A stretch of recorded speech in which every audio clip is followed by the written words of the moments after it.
आचार्य कुंद देव ने एक स्थान पर बहुत महत्वपूर्ण बात लिखी है। यद्यपि ये दोनों गाथाएं अमृतचंद सूरी ने टीका के रूप में स्वीकार नहीं की, किंतु इसकी उपट्टिका देशिन स्वामी की है और उन्होंने इन दोनों गाथाओं को संख्या के क्रम में अवतरित करके हम लोगों को बताया। जब संख्या के क्रम में ये दोनों गाथा आती हैं, इससे स्पष्ट होता है कुंद की कृति में ये दोनों गाथाएं थीं। कुछ भी हो, किंतु कहाँ अध्यात्म है और कहाँ यह लौकिक बात, फिर भी इसको उन्होंने इसके विषय में तज्ञता निष्णात तो वो थे ही, इसे स्पष्ट है। लोग प्राय करके लौकिक ज्ञान को नहीं देखना चाहिए, ऐसा जो कहा जाता है, नहीं। अलौकिक की पहचान के लिए लोक की आवश्यकता होती। अलौकिक क्या वस्तु होती है, उसके लिए अलौकिक उपमा दी नहीं जाती, किंतु लौकिक उपमा ही दी जाती है। एक दो व्यक्ति उस बात को समझ ले तो वह समझना नहीं माना जाता। व्यापक रूप से उसका प्रचार प्रसार हो तो उस उदाहरण को सुनने से क्या यह अलौकिक वस्तु है, हमारे दिमाग का विषय श्रद्धान के रूप में बन जाता।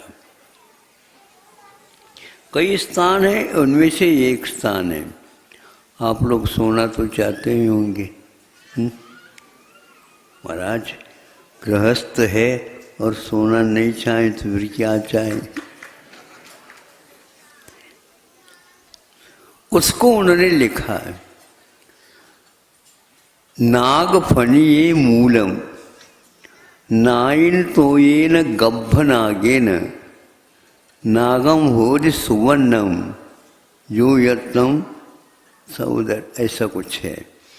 तो इसमें ये लिखा उन्होंने, नागफणी एक वनस्पति है जो अकौवा के जाति में ही उसका स्वीकारते हैं लोग, और नाग के फणी के समान कांटेदार होती है वो। उसमें कांटे और नागफणी के अलावा और कुछ नहीं दिखता, विषाक्त होती वो। किंतु यहाँ पर विषाक्त होते हुए भी स्वर्ण की प्राप्ति के लिए या स्वर्ण के निर्माण के लिए उसका योगदान सम्मिश्रण का अनिवार्य होता है, ये लिखा है। नाग फनी मूलम, उसके तो मूल को पहले ले लो, फिर इसके उपरांत नाइन तो ये न गब्ब नागिन, फिर हथनी के जो कि गर्भवती है हाथी, तो उसके मूत्र के साथ उसका सम्मिश्रण करो। फिर इस सम्मिश्रण को नाग, नाग का अर्थ शीशम लिखा है, उसके सम्मिश्रण के साथ धोंकने से धोंकते चले जाओ तो वह सारा सम्मिश्रण स्वर्ण के रूप में परिणत होता है। कोई भी एक पदार्थ का निर्माण होता है तो कई पदार्थ मिलकर के उसका निर्माण होना संभव भी होता है, एक के द्वारा बनता नहीं। हाँ, यदि मुक्ति पाना है तो वह भी निमित्त के रूप में स्वीकार उसको भी करना पड़ता है। योग्य उपादान हो तो इस योग्य उपादान के साथ योग्य निमित्त का जब संयोग होता है, निश्चित रूप से वह कार्य होता है। लेकिन एक बात उसमें जाकर के टीकाकार ने लिखी है, ये सब वस्तुओं का सम्मिश्रण करने के बाद विधिवत आपने अपने दृष्टि से जैसे लिखा उसके अनुसार उसका ढोंकने से ढोंकते चले जाओ। जो लोहार वगैरह होते हैं ना, उनके जाकर के जब आप देख लो क्या कैसे कैसे करते हैं। एक व्यक्ति चलाता रहता है, उसके द्वारा वो आग और आग पकड़ता चला जाता है, आवाज़ करता चला जाता है, और वह लोहार या और कोई भी उस सम्मिश्रण को ठीक हो रहा है क्या नहीं, ये देखते रहते हैं बीच बीच में। इस प्रकार पूरी विधि के अनुसार करने के बाद भी स्वर्ण बने, ये नियम नहीं। कैसे नहीं? नियम नहीं है। तो आपके भाग्य में यदि है तो सोना बनेगा, नहीं तो आप सो जाओ। जब इस बात को रसायन शास्त्र में लिखा गया है, फिर भी उसको हम तब हाँ कहेंगे जब हमारे पास भाग्य हो।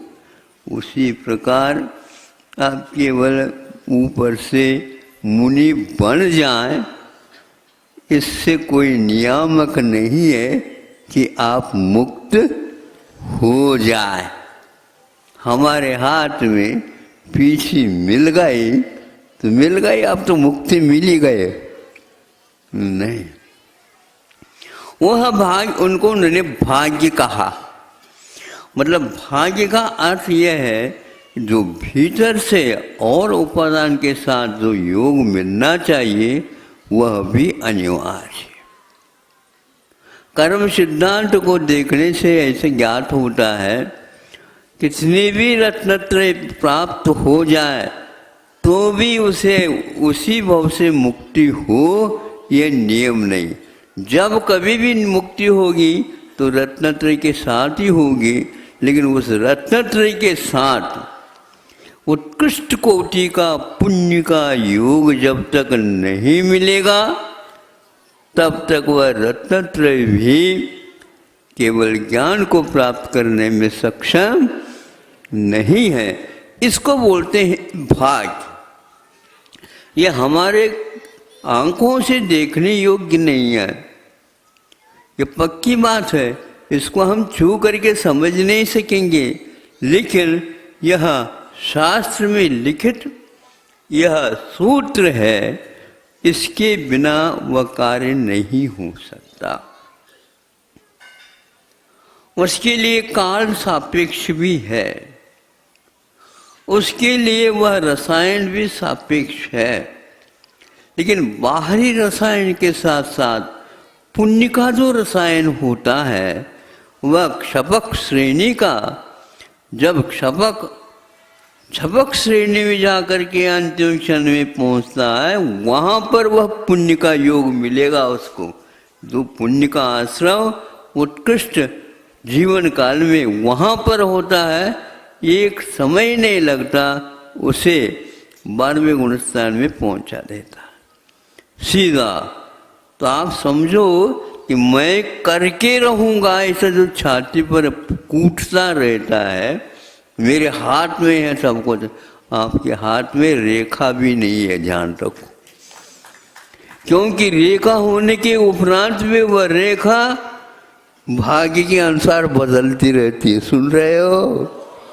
हाँ, सोने में जो हमेशा हमेशा सोना चांदी हीरा मोती इत्यादि में जो हाथ जिनका रहता है, उसके लिए कोयले भी मिल सकते हैं जब वो उसका भाग्य उस रूप में परिवर्तित हो जाता है। भावों के माध्यम से वर्तमान समय में श्रेणीगत क्षपक को यह प्राप्त तब होता है जब भाव में कोई कमी नहीं और वर्धमान भाव को लेकर के चलता है, तब ये होता है। यहाँ और कोई भी उदाहरण दे सकते नहीं, यह रसायन शास्त्र का सूत्र है और यह सूत्र को वो जानते थे, लेकिन कुंद कुंद को सोना इष्ट नहीं था,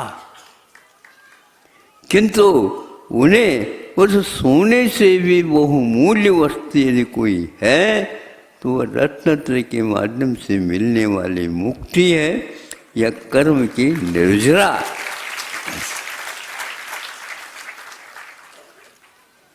भाग्य शब्द का अर्थ बहुत व्यापक को लेकर के होता है।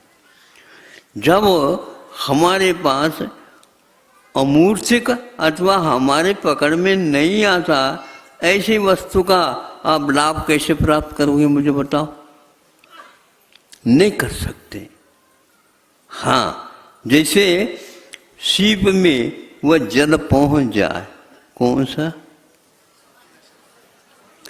सा स्वाति का होना चाहिए, लेकिन स्वाति का नक्षत्र हो और उस समय वह ऊपर से गिरा हो, अब वह भी समुद्र में गिर गए तो सीप में गिरना चाहिए। अब सीप में गिरने के उपरांत वह सीप खुला ही रह गए तो नहीं, उस सीप को जब वह उसके पेट में बूंद पहुंच गई स्वाति नक्षत्र का, तो उस समय वह बंद हो जाता है, और बंद ही रह जाए तो वो खुले नहीं तो नहीं होगा। तो ये सारे जो कारण हैं, ये कारण हमारे पकड़ में नहीं आते, लेकिन सिद्धांत में तो यह है। कुंद कुंद ने भी इस प्रकार के स्वर्ण बनाने का विधि का जो ग्रंथ होता है उसका अध्ययन किया होगा, लेकिन जब तक उनको स्वर्ण चाहिए तब तक किया होगा ये। लेकिन बाद में उन्होंने समय सार में जो लिखा है वो केवल हमें समझाने के लिए, सुनाने के लिए कहा, भाग्य के अर्थ को बताने के लिए ये कहा। यूं सामान्य कह देते तुम्हारा भाग्य हो तो मुक्ति मिल जाएगी, ऐसा नहीं।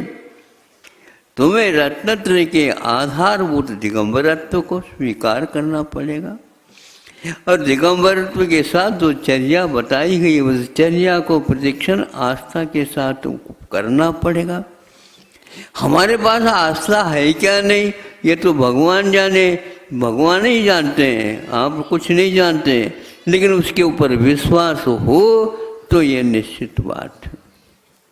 श्रावक आपसे आगे बढ़ सकता है। श्रावक के यहाँ आहार लेने के लिए आप गए, पूज्य मान करके उन्होंने आहार दिया, उनके लिए बहुत कुछ हो सकता है, लेकिन आपको भी वह हो ये नियम नहीं, क्योंकि भीतर जो भाग्य का प्रतीक आपका वह साधन नहीं है। इसलिए ऐसे कई उदाहरण उन्होंने समयसार ग्रंथ में भी मौलिक उदाहरण दिए हैं। उदाहरण के माध्यम से परोक्षभूत जो हमारा विषय है वह समझ में आ जाता है, और समझ में आ जाता है, भेद विज्ञान हो जाता है, तो सम्यक दर्शन हमारा बलवान हो जाता है। बलवान होने के उपरांत भी थोड़ी सी कमजोरी रह जाए तो भी वह काम चल नहीं सकता। बेटा थोड़ा सा और तुम्हें प्रतीक्षा करनी होगी। कितनी प्रतीक्षा करना है? तो करना जितना करना है तो उतना तो करना ही है, उसके बिना तो बनेगा ही नहीं। अब आप ऐसे ऐसे ही कहते रहते हो, हाँ हाँ घिसते जाओ और देखते जाओ, घिसते जाओ और देखते जाओ। जब वह घिसना वस्तुतः पूर्ण हो जाता है उस समय इसका रंग अपने आप में अलग होगा। एक सेकंड भी नहीं लग सकता सोना बनने में, किंतु वह घिसने का क्रम में गलतियां हो गई तो बैठ जाओ गलते हुए, मिलने वाला नहीं। श्रम बेकार नहीं जाता, लेकिन श्रम विधिवत हो तो साकार होता है। इसी प्रकार बार बार प्रचार करने वालों, पूर्णायु कहने मात्र से आपका काम पूर्ण नहीं होगा। अहंकार छोड़ करके कभी जो है ना दूसरे के उदाहरण देते हुए हमारा वह पूर्णायु काम करेगा, दूसरा कोई करेगा नहीं, ऐसा नहीं कहते। वो भी करेगा और आप भी करेंगे। अभिमान यदि दोनों में के पास नहीं है तो देखा जा सकता है, वहाँ भाग्य खुल सकता है। यह मान एक प्रकार से हमारे मुक्ति के मार्ग में भी बाधक है और लौकिक में भी बाधक है। ज़्यादा आप बाजार में से घमंड दिखाते हुए चले जाएंगे, गिरने की भी संभावना। राजा राणा छत्रपति इसीलिए कहा है आप मेरी भावना भी बांटते जाओ, लेकिन 12 बजे राजा राणा भी सुन रहे हो क्या नहीं? इसमें रहस्य है। यानी राजा रंक हो सकता है और रंक राजा हो सकता है और राजा महाराजा भी हो सकता है और रंक भी अकलंक हो सकता है। हमें उस अकलंक बनने की, महाराजा बनने की वो भाग्य को हम सराहते रहें, लेकिन भाग्य में होगा तो होगा, रो क्यों रहे हो फिर? हाँ, भाग्य है हमारे, ऐसे छाती क्यों फुला रहे हो? आप अपने विधि के अनुसार कार्य करते जाओ। क्यों ये हमारे शब्द अच्छे नहीं लग रहे? बहुत अच्छे लग रहे महाराज, क्योंकि हम ऐसे ही करते रहते। इसलिए तो लिखा गया कि यदि भाग्य में है तो वह कुंद कहते हैं यह सूत्र आपके लिए स्वर्ण प्रदाता हो सकता। जो स्वर्ण चाहता है उसके लिए इस विधि से स्वर्ण मिल सकता। ये लोभ कुंद ने क्यों दिया? लोभ नहीं दिया, ज्ञान की वस्तु स्थिति आपके सामने रखी।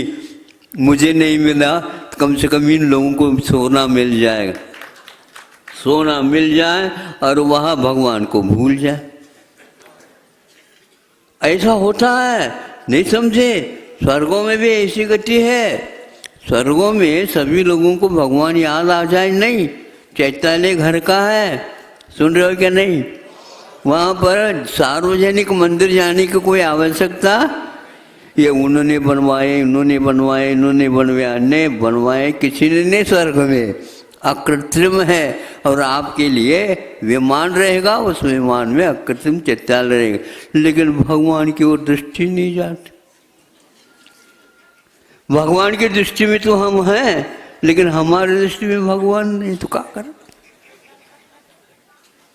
वैसे दिखते नहीं वो भगवान, लेकिन देखने वालों को ही दिखती है। इसलिए हमारा कहना है कि हमारा बार बार न लगा करके इसको इसी प्रकार करो। आपका जो योगदान दिया जा रहा है इसके द्वारा लाखों जीवों के लिए आरोग्य की प्राप्ति होने वाली है। इसमें आप लोगों का भी योगदान है, हो सकता है। केवल पैसे झन आवाज़ दिखाने से नहीं होता, उससे एक प्रकार से झुंझुनी चढ़ जाती है। झुंझुनी तो मानते हो? हाँ बिल्कुल, उस धन के माध्यम से मस्तिष्क में झुंझुनी आ जाती है, तो फिर करने योग्य कार्य नहीं कर पाएगा। भगवान से हम प्रार्थना करते हैं आपके दिमाग में झुंझुनी कभी भी न आए। ऐसा परमोधन।